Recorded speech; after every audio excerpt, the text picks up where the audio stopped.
One of the first things to consider if you're trying to win your games in solos is your drop location. I know there's a lot of information out there about the best drop spot this season, but the drop location I'm going to share with you right now is one of the most underrated drop locations in the game, and that is gas stations. Gas stations are one of the best drop locations. I will easily put it in the top 3 in the entire game right now, simply because there's a lot of good loot you can find at a gas station. A lot of players don't usually drop at these locations. You can drop, loot up, optimize your loadout, get some nice kills to get you started, but most importantly, you can find a car. A car is a great movement utility. It's a bunker on wheels, so it's great for cover. I cannot express or highlight enough just how important a car is if you're trying to elevate your game. And while you may not always find a car at a gas station, there's a very high possibility that you do, or in the surrounding areas, which is why I recommend dropping at a gas station this season. I would also recommend dropping out in the fields near the NPC or at Mass Meadows where you'd find Santa Shack. The reason I'd recommend these 2 drop locations is because you can buy Shockwave and get started with good mobility from early in the game. The next important point to consider is getting zone information. This is not something that a lot of players prioritize in their games or do often enough, so this is the next point I would recommend if you're trying to get that crown win, if you're trying to get that victory royale. Once you know ahead of time where the zone is pulling, you're better able to position yourself and play the zone to ensure you get the best spots in end game in order to win. One of the best play styles to practice in solos is playing semi-aggressive.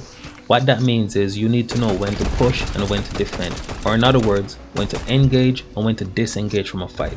That's a topic I covered in another video. You can check out the link in the description. But in a nutshell, what you should do is look for third parties and get easy eliminations wherever you can, and play defensively with your car and with cover to take the least amount of damage, and only push when you're confident that you can win. Whenever you get third party, it can be very annoying and very frustrating, but on the flip side, when you're the one doing the third party, and it can be very fun and very satisfying.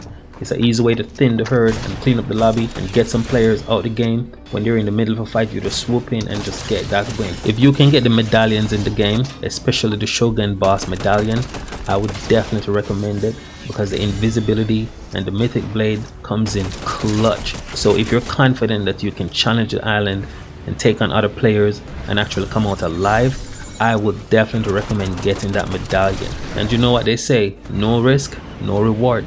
The next important point that will help you to win solos is doing pre-damage. By doing pre-damage to your enemy before you commit to the fight, it creates that opening for you to feel confident that you can actually win.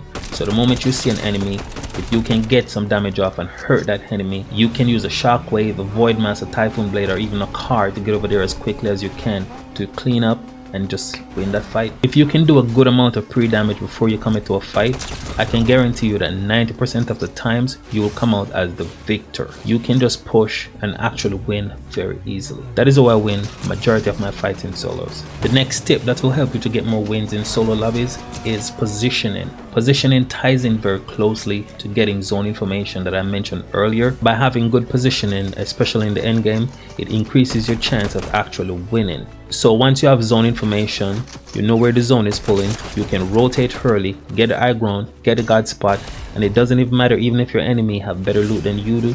Just by having the best position, you're able to come out victorious.